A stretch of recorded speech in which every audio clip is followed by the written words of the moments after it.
শনিবার বিকেলে রাজধানীতে একটি হোটেলে রাজনৈতিক নেতা ও বিশিষ্ট ব্যক্তিদের সম্মানে আয়োজন করা হয় ইফতার ও দোয়া মাহফিলের।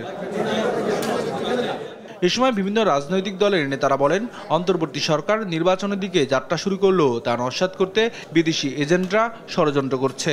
নানান সুযোগ নিয়ে বিদেশি আধিপত্যবাদের প্রভুরা, এজেন্টরা বিভিন্ন শক্তিকে কাজে লাগিয়ে আমাদের সমস্ত আয়োজনকে যেন তছনছ করে দিতে চাইছে।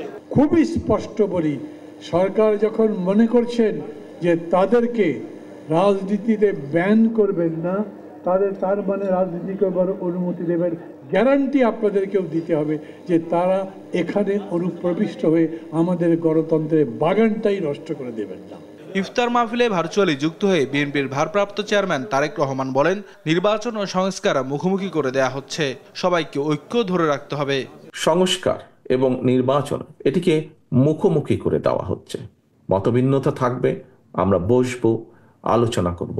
এমন কিছু আমরা বলবো না, এমন কিছু করা থেকে আমরা বিরত থাকার চেষ্টা করব, যাতে করে কোনোভাবেই স্বৈরাচার বা তার প্রেতাত্মারা আবার এদেশের মানুষের কাঁধে চেপে বসতে পারে। অন্য এক ইফতার মাহফিলে বিএনপির সিনিয়র যুগ্ম মহাসচিব রুহুল কবির রিজভী বলেন, পরাজিত স্বৈরাচার ঘুমিয়ে থাকলেও মাঝে মাঝে জেগে উঠে দেশকে অস্থিতিশীল করছে। পরাজিত স্বৈরাচারের দানব তারা ঘুমিয়ে থাকার ভান করলেও তারা মাঝে মাঝে জেগে ওঠার চেষ্টা করে। ফ্যাসিস্ট প্রতিহতে ঐক্যের বিকল্প নাই বলে মন্তব্য রাজনৈতিক নেতাদের।